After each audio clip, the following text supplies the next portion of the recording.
तो good evening everyone. चलो last lecture में हमने क्या क्या देखा एक बार फटाफट से देखेंगे। इस लास्ट लेक्चर में हमने सोल ट्रेडिंग कंसर्न मतलब कुछ फॉर्म्स है बिजनेस ऑर्गेनाइजेशन के, बहुत सारे फॉर्म होते हैं। पहला होता है कि मैं अकेले ही चाहूँ तो बिजनेस कर लूँ, या फिर मैं मेरे दादाजी और मेरे डैडी का बिजनेस को आगे कैरी फॉरवर्ड करूँ। This is your joint Hindu family business. Joint साथ में हिंदू फैमिली बिजनेस, ठीक है। अब इसमें ऐसा पर्टिकुलर कास्ट को मत लेके चलना, अपने दादाजी और पापा का बिजनेस आगे बढ़ाना, बस इतना इसमें कंसेप्ट है। पार्टनरशिप, पार्टनरशिप फर्म, अगर मैं और हरीश सर मिलकर पार्टनरशिप करें तो ये हमारी पार्टनरशिप फर्म हो जाएगी।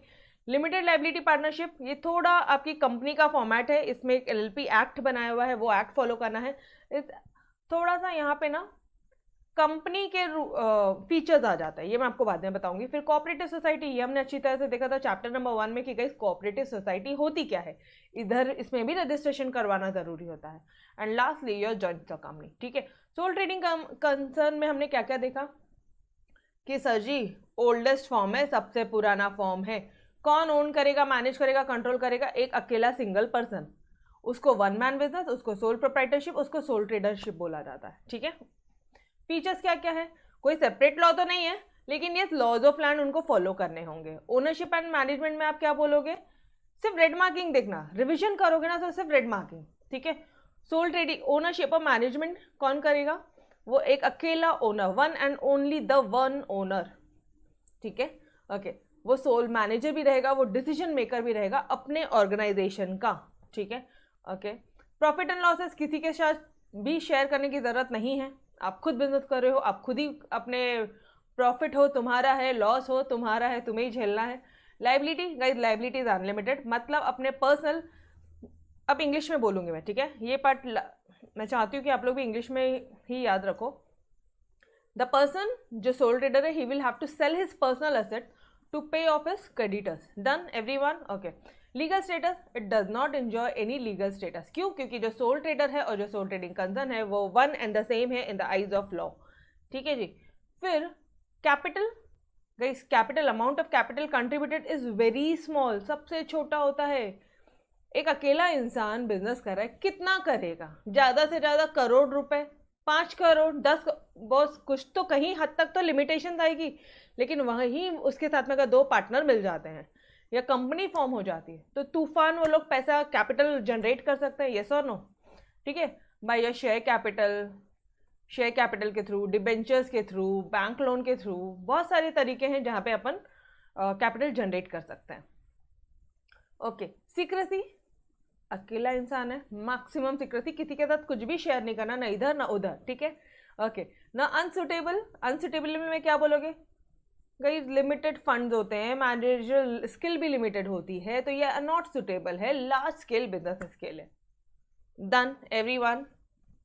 यहाँ तक सभी को समझ में आया? सोल ट्रेडर पूरा अच्छी तरह से हुआ? यस और नो? Yes, okay. तो चलो थोड़ा सा आज पढ़ते हैं कुछ नया, that is your joint Hindu family business, ठीक है। और आज ही के लेक्चर में मैंने आपके लिए क्या करना है, पूरे इस चैप्टर का ओवरव्यू भी दे देना है, ठीक है। सारे पॉइंट एक बार फास्ट ट्रैक मोड पे मैंने आपके पॉइंट्स भी समझा देने हैं, ताकि इन केस, क्योंकि कुछ बच्चों के एग्जाम भी शुरू है तो उनको भी बहुत हेल्प हो जाएगा, ठीक है।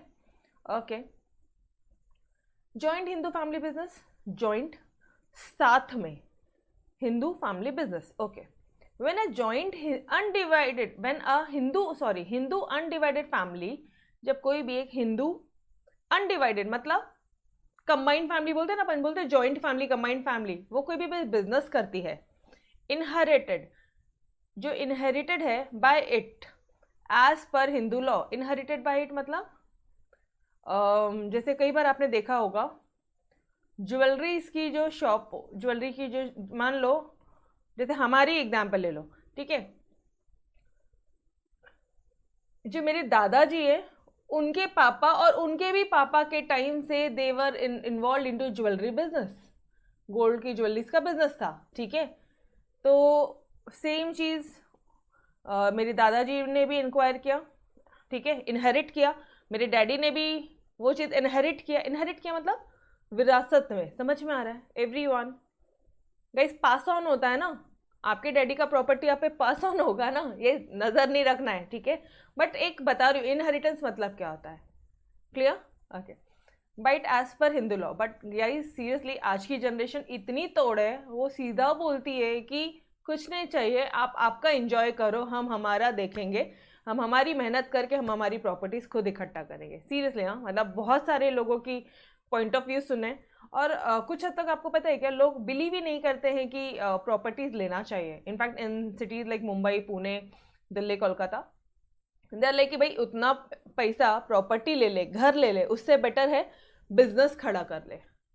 तो यहाँ पे आपको बहुत सारे लोग ऐसे मिलेंगे। इनफैक्ट आपके हरीश सर का भी एक वही थिंकिंग है, वही थॉट प्रोसेस है। कभी उनसे इस बारे में बात करना कि sir why didn't you took property, मतलब आपने कोई घर क्यों नहीं लिया, व्हाई बिजनेसेस, क्यों आपने बहुत सारे जगह पे अपने कॉमर्शियल कॉम्प्लेक्सेस लिए हैं।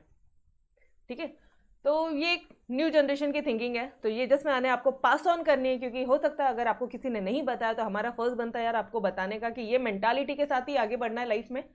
ठीक है, नन एवरीवन, ओके।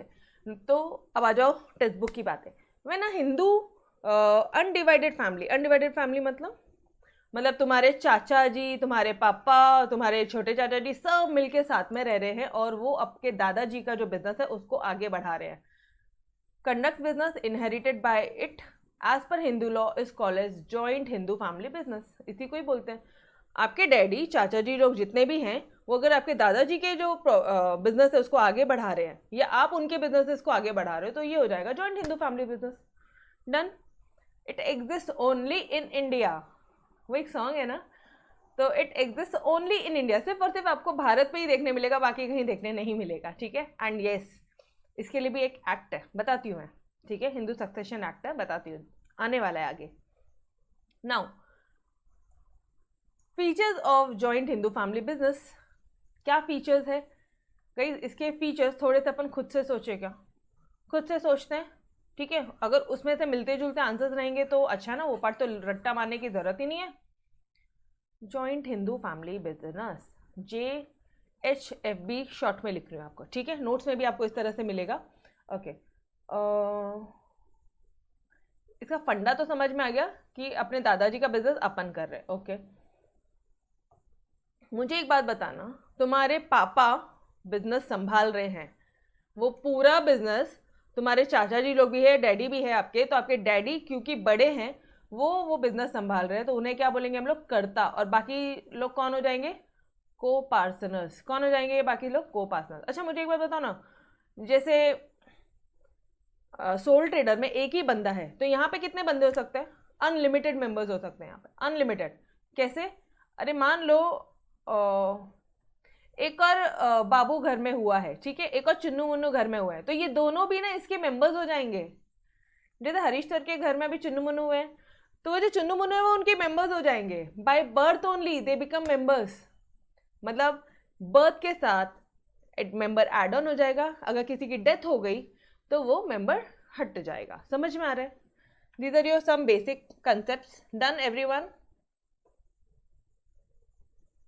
यस, जो बर्थ लेता है वो मेंबर बन जाता है। Clear? Yes Rucha? Chunnu yes, actually आप पूछना हरीश सर से, ठीक है। ओके, नाउ और क्या हो सकता है, ये दोनों मेंबर्स भी बन गए, ये चुन्नू मुन्ना है मेंबर्स बन गए, और क्या हो सकता है गाइस, इनकी लाइबिलिटी क्या होगी। अच्छा मुझे एक बात बताना, पूरा बिजनेस तुम्हारे डैडी संभाल रहे हैं, ठीक है, और ये तुम्हारे चाचा जी है, वो भी संभालते हैं, साथ में काम करते हैं, बट जो मेन कर्ता बोलते हैं वो तुम्हारे डैडी हैं। ओके, तो मुझे एक बात बताओ, कभी लॉस आ गया, 1 करोड़ रुपए का लॉस हो गया, ठीक है, तो ये भरपाई कौन करेगा? ऑब्वियसली आपके डैडी करेंगे। चाचा जी हेल्प करेंगे जरूर अगर उनकी इच्छा हुई तो, बट जो मेन लाइबिलिटी आती है ना, सब पीछे हट जाएंगे, बोलेंगे आप संभाल रहे हो ना, आप करिए, आप देखिए, आप ही कर रहे हो, पूरे डिसीजन आपने लिए हैं, ठीक है। तो यहाँ पे इस तरह की थोड़ी कंट्रोवर्सीज होती है। तो गाइस कहना है राइट, आप समझ रहे हो ये पॉइंट को? ये इस तरह से टेक्स्ट बुक में लिखा नहीं है, but obviously it's common sense, ठीक है, इट्स वेरी कॉमन सेंस कि अगर जो लाइबिलिटी होगी, लाइबिलिटी पहली बात तो अनलिमिटेड होगी, ठीक है, अगर कुछ लॉसेस हो गया या प्रॉफिट और लॉस हो गया, तो लॉस हुआ तो कौन शेयर करेगा, किसकी जिम्मेदारी बनती है, कर्ता की जिम्मेदारी बनती है। और क्या पॉइंट्स होंगे, यहाँ पे भी कुछ एक एक्ट होगा क्या मैडम? ऑब्वियसली यहाँ पे भी एक एक्ट होगा, जैसे वहां पे ऊपर के केस में, ऊपर के पॉइंट्स याद करो आप, आपको ऑटोमेटिकली सारी चीज़ें ध्यान में आएगी। मैम ऊपर ऊपर एक पॉइंट था कि सोल ट्रेडर और sole trading concern one the same thing, तो यहाँ पे क्या बोलोगे? जॉइंट हिंदू फैमिली बिजनेस और जो फैमिली है सेम है, कोई सेपरेट लीगल स्टेटस नहीं है या है? मैम एग्जैक्टली सच बोल रहे, ये पता नहीं हमें, ठीक है चलो, इलीगल एस्पेक्ट ऑब्वियसली आपको पता नहीं होगा, बट और कुछ तो बोलो यार, कुछ तो और नई चीज़ें बोलो। सीक्रेसी, सीक्रेसी के पॉइंट में बोलना है तो अपन क्या बोलेंगे? यस ऑब्वियसली घर में रहेगी, ठीक है, इतना हम बोल सकते हैं। ओके बस इतना ही याद आ रहा है। लास्ट पॉइंट तो ये हर एक क्वेश्चन में चिपका सकते हो कि it is not suitable for large scale business. Obviously family business है, लार्ज स्केल बिजनेस के लिए सुटेबल नहीं है, लास्ट पॉइंट तो चिपका ही सकते हो आप, ठीक है जी। चलो आ जाओ, देखते हैं फटाफट से क्या है। पहला point done, head of the family is known as karta and other family members are known as coparceners. Done everyone. वो फोकट की लाइन है, यस एग्जैक्टली। बोलो, हेड ऑफ द फैमिली को कर्ता बोलेंगे, बाकी सब कौन कहलाएंगे? Coparceners. Done everyone. अच्छा, it is governed by Hindu succession act 1956। ये एक्ट आपको फॉलो करना पड़ेगा, और आज अप्रोक्स 2018 तक ना 20 lakh 20 lakh joint Hindu family business registered हुए हैं। 2018 तक की बात बता रही हूँ मैं आपको, 2018 तक 20 lakh joint Hindu family business registered थे, पता है आपको? तो सोचो अभी कितने होंगे। तो इट मीन्स अगर आप इस एक्ट के तहत अगर आप बिजनेस कर रहे हो तो ऑब्वियसली आपको रजिस्ट्रेशन करवाना पड़ेगा बॉस, ठीक है। अच्छा, नंबर ऑफ मेंबर्स, कोई भी बच्चा पैदा होते ही वो क्या हो जाएगा? मेंबर बन जाएगा। मतलब हरीश, अगर जॉइंट हिंदू फैमिली बिजनेस है तो हरीश सर के जो चुन्नू मुन्नू है वो आते ही मेंबर बन जाएंगे, ठीक है। और it keeps on changing with the birth and deaths. Membership unlimited रहती है, बस इतना ही है। ओनरशिप एंड मैनेजमेंट में क्या बोलोगे? कौन ओनर है? Business is jointly owned by all family members, सारे फैमिली मेंबर्स का मिलके उसमें हक है, एक अकेले इंसान का हक नहीं है। बट यस, कर्ता जो है वो मैनेजर है, वो कंट्रोलर है, वो कोऑर्डिनेटर है एंड वो सोल डिसीजन मेकर है। बिजनेस सबका कहलाएगा, चाचा जी का भी उतना ही हक है उसमें, आपके डैडी का भी उतना ही है, बट जो मेन डिसीजन है वो आपके डैडी लेते हैं। Clear everyone? तो आप कैसे लिखोगे? अभी हम हुए होंगे, पूछ लो हरीश सर से, आप हुए हो या नहीं हुए हो, ठीक है। Yes, MCC, manager controller coordinator. कई बार आपको ऑब्जेक्टिव में ऐसे ऑब्जेक्टिव बोल दो या फिर जस्टिफिकेशन में बोल दो, इस तरह से एक लाइन दिया जाएगा। Business is jointly owned by all family members, comment या जस्टिफाई, बिल्कुल पूरा पैराग्राफ लिख दो। Karta is the manager controller and coordinator of business, या फिर karta is the sole decision maker, comment या जस्टिफाई। प्रॉपर आंसर लिखकर आइयो, डरना मत, इधर उधर का फेंकाफाकी मत करना, pure to the point content लिखोगे, ये वाला कंटेंट। फिर बोलना मत मैडम आंसर तो पूरा लिखा था, भर भर के लिखा था लेकिन नंबर नहीं मिला। सोल डिसीजन मेकर, यही पॉइंट्स लिखोगे, ठीक है। डन, बढ़ू आगे। ओके, नाउ मेंबरशिप जो है इट कीप्स ऑन चेंजिंग यार, obviously with the birth and death. तो प्रॉफिट शेयरिंग रेशियो और लॉस, प्रॉफिट और लॉस शेयरिंग रेशियो भी चेंज होता रहेगा विद बर्थ एंड डेथ। अब तो वो चुन्नू मुन्नू के भी शेयर आ गए हैं, यस और नो? पहले चुन्नू मुन्नू के शेयर नहीं थे, अब चुन्नू मुन्नू के शेयर आ गए हैं, तो प्रॉफिट शेयरिंग रेशियो चेंज हो गया होगा। डन, क्लियर है पार्ट? फिर ये वही वाला पार्ट जो अपन ने डिस्कस किया कि जो लाइबिलिटी है कर्ता की वो अनलिमिटेड लाइबिलिटी है, और को पार्टनर्स की जो लाइबिलिटी है वो लिमिटेड है। वो लोग डायरेक्टली हाथ ऊपर कर लेंगे, डिसीजन आपने लिया था बॉस, आप देखो, आप बड़े भाई हो, आपने डिसीजन लिया, ठीक है। तो जो कर्ता की लाइबिलिटी वो अनलिमिटेड है, अगर 1 करोड़ का लॉस हो जाएगा तो उन्हें ही भरपाई करनी पड़ेगी। हाँ, ये जो को पार्टनर है वो थोड़ा बहुत भरेंगे उनकी इच्छा से। क्लियर? या कुछ कॉन्ट्रैक्ट हुआ होगा, जैसा अग्रीमेंट में लिखा होगा, वहाँ पे कुछ एक अमाउंट लिखी होगी कि भाई 50-50 भरेंगे, तो ये 50% भरेंगे और बाकी इसके ऊपर का 50% के ऊपर जितनी भी लाइबिलिटी आ जाए वो कर्ता भरेगा। इनकेस 50-50 लिखा है तो समझ में आ रही है बात? यहाँ तक क्लियर है? सबका प्रॉफिट शेयरिंग रेशियो ही चेंज होता है with the birth and death. ये देखो, इस लाइन से समझो, ऐसा कुछ नहीं है कि लॉस हुआ तो कर्ता का, गेन हुआ तो लॉस हुआ तो सबका एंड गेन हुआ तो कर्ता का, ऐसा नहीं है। ठीक है, सबका होता है। ठीक है, ओके जी, चलो आ जाओ। Legal status guys, joint Hindu family business और जो मेंबर्स है एक बिजनेस, और जो उसके कर्ता या उसके जो इतने भी को पार्टनर है, जितने भी मेंबर्स है, they are consider as one and the same in the eyes of laws, and इसके भी कोई भी सेपरेट लीगल स्टेटस नहीं है। समझ में आया? अरे ऐसे ही बोला जाता है कि वो फैमिली का जो सरनेम है उनका, हाँ ये उनका वो भंडारी जी का बिजनेस है या फिर वो इनका बिजनेस है, इस तरह से बोला जाता है। ठीक है, अगर कोई ज्वेलर्स है, जैसे फॉर एग्जाम्पल अकोला में खंडेलवाल ज्वेलर्स बहुत फेमस है। ठीक है, तो वो खंडेलवाल जी लोगों का बिजनेस है, ऐसे बोला जाता है। कभी भी किसी के सरनेम को लेके ही बोला जाता है, तो it doesn't have any legal status. Clear everyone? Okay. Membership can not be transfer, obviously आप मेंबरशिप ऐसे ट्रांसफर नहीं कर सकते। तुम जैसे मैं, मेरे जो घर की मेरे पास में कुछ मेंबरशिप है, I can't transfer it to you. ठीक है, मैं दर्शन को ट्रांसफर नहीं कर सकती। तो वही बोलोगे कि ओनली फैमिली मेंबर्स ही मेंबर्स बन पाएंगे जॉइंट हिंदू फैमिली बिजनेस का। कोई आपका फ्रेंड्स, कोई रिलेटिव, कोई आउटसाइडर नहीं चलेगा बॉस।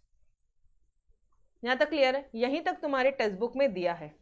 अब थोड़ी सी चीज़ें मैंने आपको एक्स्ट्रा बतानी है कि 2005 तक क्या होता था।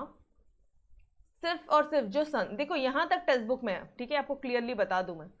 इसके आगे का अगर आप एग्जाम में नहीं लिखोगे तो भी चलेगा, बट मुझे लगा ज़रूरी है, बताना चाहिए, तो मैंने आपके नोट्स में इनकॉर्पोरेट कर दिया। ठीक है, टिल 2005 जो सन्स थे, ओनली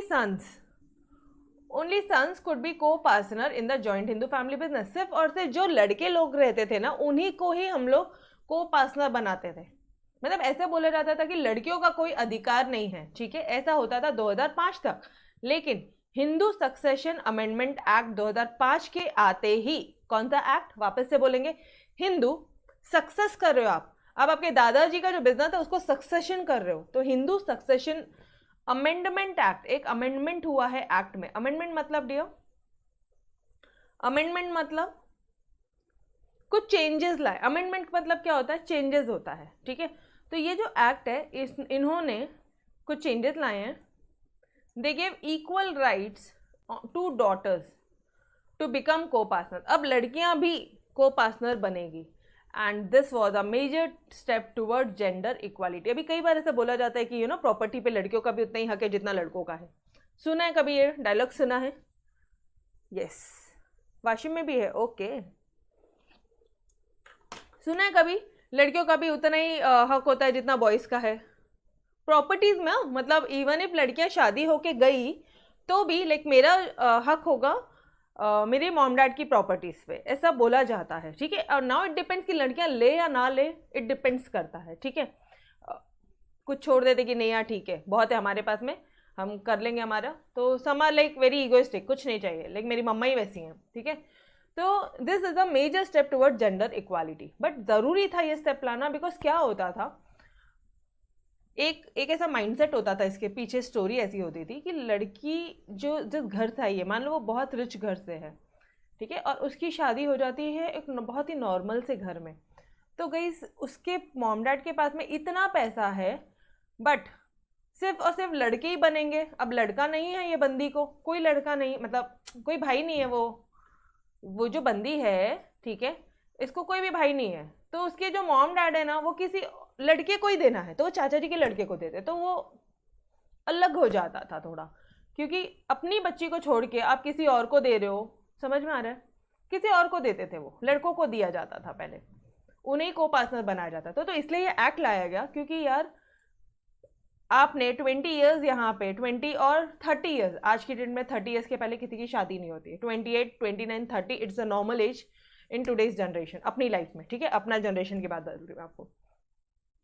तो मतलब पहले ऐसा होता है कि लड़कियां पहले स्टैंड अप होती है, खुद कमाती है, और फिर बाद में वो शादी वगैरह का स्टेप्स लेती है। ठीक है, ओके, तो 30 ईयर्स तक आप जिस फैमिली में रहे हो, एकदम से वो सारी चीज़ें अगर वेल टू डू है देन इट्स ओके, बट एकदम नॉर्मल सी फैमिली हो गई है तो आपका पूरा लाइफस्टाइल अलग होता है, उनकी लाइफस्टाइल बहुत अलग होती है। और बहुत से इसके पीछे बहुत सारे मेजर रीज़न भी था। मेन रीज़न तो यही था गाइस, जेंडर इक्वालिटी, लड़का और लड़की एक बराबर। तो आप सिर्फ और सिर्फ लड़कों को को पार्टनर नहीं बनाओगे, आप इसको इस लड़की को भी को पार्टनर बनाना पड़ेगा। क्लियर है? सिंपल सा कंसेप्ट था ये, ठीक है। अच्छा, ये आपकी टेक्स्ट बुक में नहीं है बट मुझे लगा बताना चाहिए तो मैंने आपको बता दिया। काट देना, ये टेक्स्ट बुक में पढ़ना नहीं है, एक बार पढ़ लिया छोड़ देना, ठीक है। डन। चलो आ जाओ फटाफट से फास्ट ट्रैक मोड पे रिवाइज करते हैं। हेड कौन होता है? कोपासना का कर्ता, बाकी सॉरी जे क्या बोलोगे आप? Joint, Hindu, family, business. JFHB, JFHB का ये देखो यहाँ लिखा है मैंने, JFHB का, अच्छा सॉरी, जॉइंट हिंदू, JHFB, ठीक है, जो भी कुछ है। JHFB का हेड कौन होता है? कर्ता, बाकी सब हो जाते हैं को पार्टनर्स, ठीक है। मेंबरशिप चेंज होती रहती है बर्थ और डेथ के साथ में। एक्ट कोई एप्लीकेबल है? यस। हिंदू सक्सेशन एक्ट 1956, ये नहीं लिखा आपने 56 तो भी चलेगा। हिंदू सक्सेशन एक्ट इतना लिख कर आना। मेंबरशिप अनलिमिटेड होती है, कितने भी मेंबर्स आ जाए, सब के सब हमारे यहाँ के मेंबर्स ही हमारे बिजनेस के, ठीक है। अच्छा, उसके बाद में जो बिजनेस है वो जॉइंटली ओन तो हर कोई करता है बट मैनेज कोई एक जन करता है, ही इज योर कर्ता, और वही सोल डिसीजन मेकर होता है, वही मैनेजर, कंट्रोलर एंड कोऑर्डिनेटर रहता है, MCC होता है। अच्छा, इसका जो प्रॉफिट शेयरिंग रेशियो है वो भी गाइस कीप्स ऑन चेंजिंग होता है, चाहे लॉस हो चाहे गेन हो, दोनों चीज़ें चेंज होती रहती है according to your birth and death. इनकी जो लाइबिलिटी है वो अनलिमिटेड होती है, कि इनकी कर्ता की, लेकिन को पार्टनर्स की लिमिटेड होती है, ठीक है। कोई सेपरेट लीगल स्टेटस नहीं है, सब एक ही है। एंड मेंबरशिप जो है उसको आप ट्रांसफर नहीं कर सकते, सिर्फ और सिर्फ फैमिली मेंबर्स ही होंगे। ऐसा नहीं हो सकता कि तुम अपनी प्रॉपर्टी का ही हकदार आप आपके फ्रेंड्स को बना दो या रिलेटिव्स को बना दो या फिर आप आपके किसी कजिन्स को, ऐसा नहीं होता। Done, got it? या किसी आउटसाइडर को बना दो। सिंपल सा पार्ट था। ओके गाइस, तो चलो आ जाओ, ये तो हो गया, हमारे 2 हो गए, ठीक है। अब जिन बच्चों की एग्ज़ाम्स है उनके लिए मैं आपको फास्ट ट्रैक मोड से आपके टेक्स्ट बुक से पूरा एक बार करवा के देती हूँ।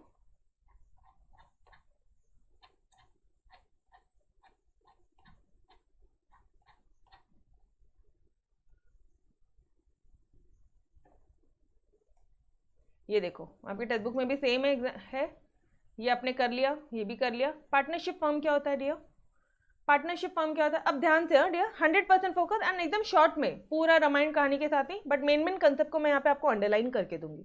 आपने वो चीज़ अपने टेक्स्ट बुक में अंडरलाइन करना है एंड उतने उतने पार्ट्स पे फोकस करना है, ठीक है। नोट्स में तुम्हें वही मिलेगा, इसलिए बोल रही हूँ।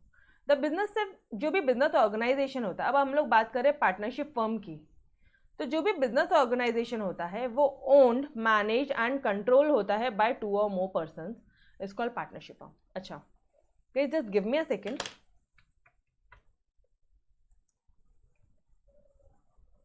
रेडी? यस रुचा, आजा बेटा। तो पार्टनरशिप फर्म क्या होता है? 2 लोग, 2 पार्टनर मिलके ये करेंगे, बिजनेस करेंगे। तो यहाँ पे जो बिजनेस ऑर्गेनाइजेशन है ये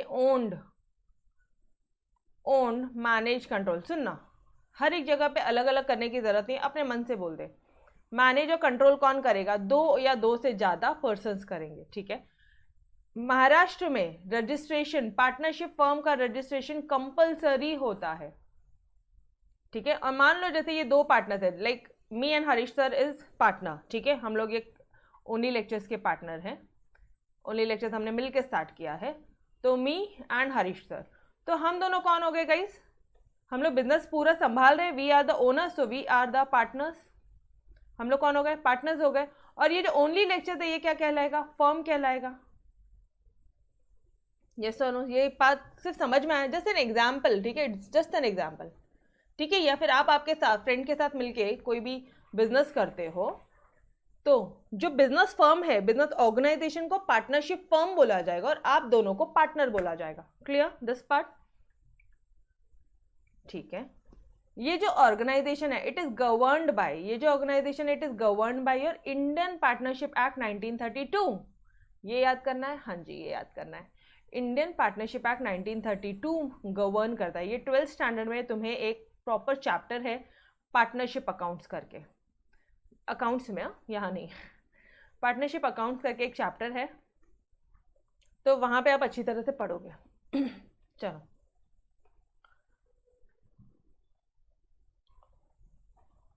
अब मुझे एक बात बताओ, पार्टनरशिप कैसे होगी? रुचा और मृणाल मिलके पार्टनरशिप करना चाहते हैं, कोई एक बिजनेस करना चाहते हैं, ऑनलाइन बिजनेस करना चाहते हैं, ठीक है।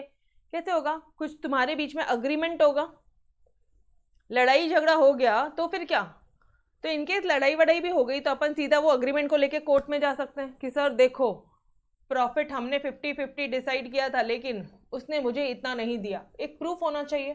तो यहाँ पे हम लोग पार्टनरशिप फर्म बनाने से पहले एक अग्रीमेंट बनाएंगे बिटवीन द 2 और मोर पार्टनर्स। कुछ भी चीज़ों के बीच में लड़ाई हो सकती है, तो ये अग्रीमेंट में ना सारी बातें एकदम क्लियर कट लिखी होती है, ठीक है। मिनिमम कम से कम कितने पार्टनर हो सकते हैं? तो 2 पार्टनर हो सकते हैं, मैक्सिमम 50 पार्टनर हो सकते हैं। कितने? 50। कम से कम कितने पार्टनर? एक बात बताओ, एक अकेला इंसान खुद का ही पार्टनर होगा क्या? रुचा, तुम खुद अपने आप की पार्टनर बन सकती हो क्या? नो। मतलब 2 पार्टनर तो मिनिमम है और कम से कम मैक्सिमम कितने? 50 है। सिंपल तो है, ठीक है। ओके, तो अब रुचा और मृणाल मिल के बिजनेस कर रहे हैं। रुचा मृणाल मिल के बिजनेस कर रहे हैं, ठीक है। दोनों पार्टनर्स हैं, दोनों की दोनों पार्टनर्स हैं, ठीक है। ओके, तो मुझे एक बात बताना, मान लो कुछ लॉस हो गया तो इनकी लायबिलिटी कितनी हो जाएगी?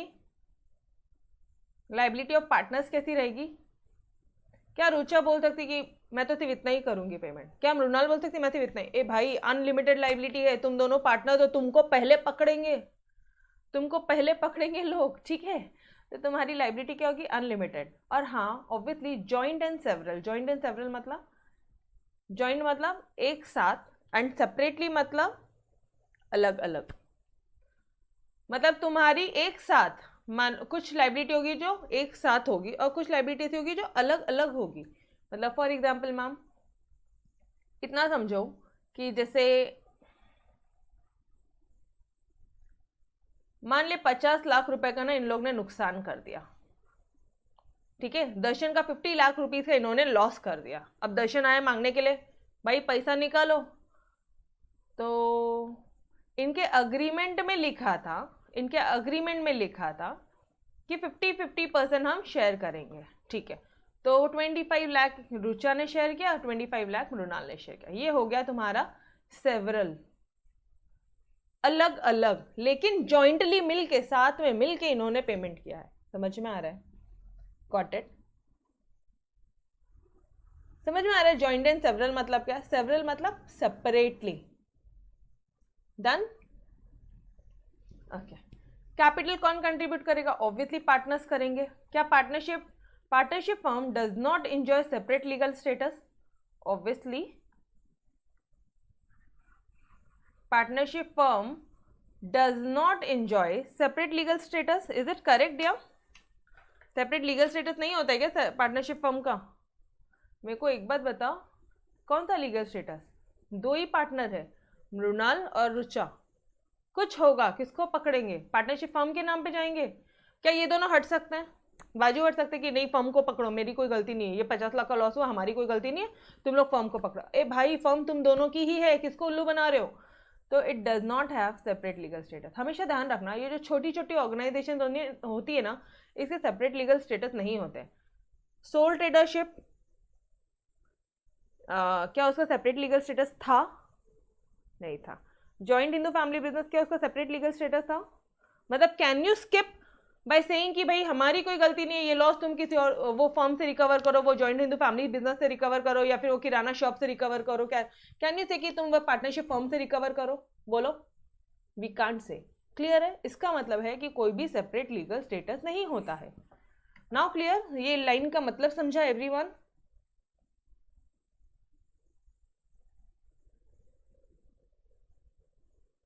इसका मतलब समझा? यस। इसका मतलब ये है कि तुम मुंह छुपा के भाग नहीं सकते कि भाई लॉस हुआ है, मेरी कोई गलती नहीं है, वो फर्म को पकड़ो। भाई तुम ही पार्टनर हो, आप ही को पकड़ा जाएगा, ठीक है। ओके, इन पार्टनरशिप फर्म में जो पार्टनर्स होते हैं ना, can not transfer their share, अपना शेयर ट्रांसफर नहीं कर सकते without permission of other partner. मतलब मृणाल और रुचा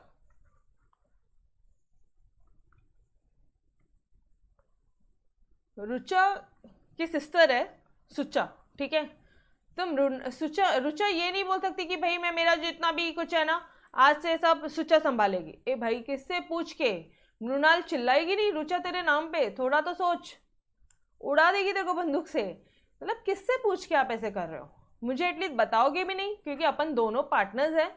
आप पूरा का पूरा अपना शेयर उसके नाम कर रही हो, मतलब जो सुचा है वो पार्टनर बन जाएगी मेरी, वो कंट्रोल हो जाएगा, उसका शेयर आ जाएगा, उसका कंट्रोल हो जाएगा पार्टनरशिप फर्म में। आप किससे पूछ कैसे कर रहे हो? तो जो भी कुछ डिसीजंस है आप मिल बांट के एक दूसरे से डिस्कस करके शांति से बैठ के ही लोगे। Clear?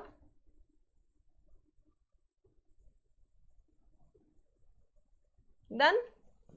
All partners are joint owners, सारे पार्टनर जॉइंट ओनर होते हैं एंड जॉइंटली वो मैनेज करते हैं, जॉइंट मैनेजर भी होते हैं अपने बिजनेसेस का। ऑब्वियसली मृणाल रुचा दोनों साथ में मिलके they are joint owner as well as वो जॉइंटली मैनेज करेंगे बिजनेस को।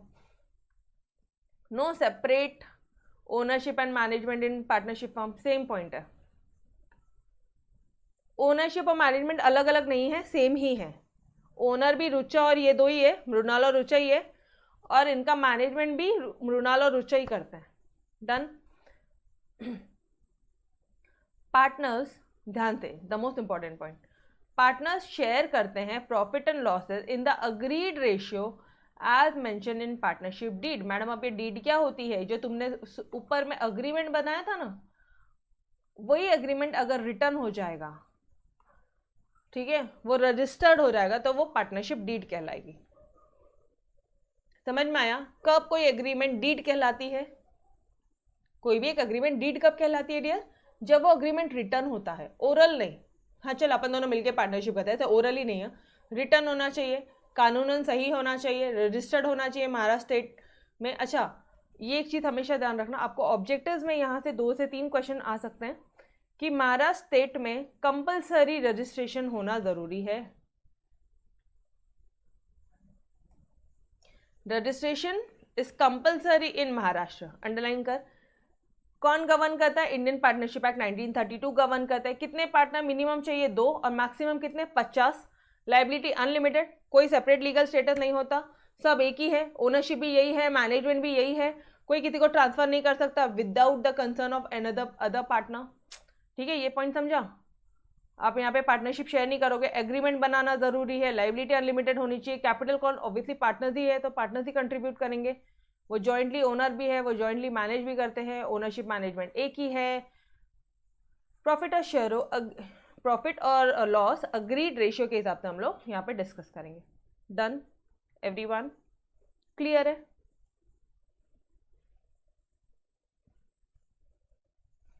संतोष ने यहाँ पे मुझे बंदूक की स्माइली भेज दी है।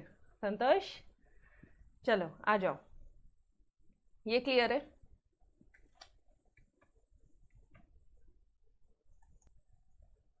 ओके, तो गाइज यहाँ पे अपन ने फास्ट ट्रैक मोड पे ये देखा, पार्टनरशिप फर्म देखा। अच्छा है, आपका ये चैप्टर तो 2 बार रिवीजन हो जाएगा, ठीक है। अब एलएलपी क्या होती है? एलएलपी क्या होती है गाइज? एलएलपी में मैंने आपको बोला था, इसमें ना कुछ फीचर्स कंपनी के होते हैं, तो ये पार्टनरशिप भी होती है प्लस जॉइंट स्टॉक कंपनी के भी इसमें फीचर्स होते हैं। जॉइंट स्टॉक कंपनी के भी इसमें क्या होते हैं? फीचर्स होते हैं। तो it is a combined combination of features of partnership and joint stock company. ये पार्ट क्लियर है? एक मिनट, जस्ट अ सेकेंड, इन पूरे का अगर डिफरेंस दिया होना लास्ट में, आई थिंक तो इसका डिफरेंस दिया है। यस रुचा, आपके एग्जाम मूवमेंट के लिए मैं आपको यहाँ से बताती हूँ, यहाँ पे सारी चीज़ें हो जाएगी। और अगर अब बेटा एक चीज़ देख, स्मार्ट स्टडी करनी है बिकॉज कल तुम्हारी एग्जाम है, रुचा की कल एग्जाम है, तो भाई स्मार्ट स्टडी भी करनी है, पढ़ के भी जाना है सारी चीज़ें, और थोड़ा देखना भी है, ठीक है। आंसर लिखने को भी आना चाहिए, एंड एक दिन पहले पूरी बुक तो लर्न नहीं हो सकती, ये भी एक पॉइंट ऑफ व्यू आ गया, एक ये भी एक इशू आ गया।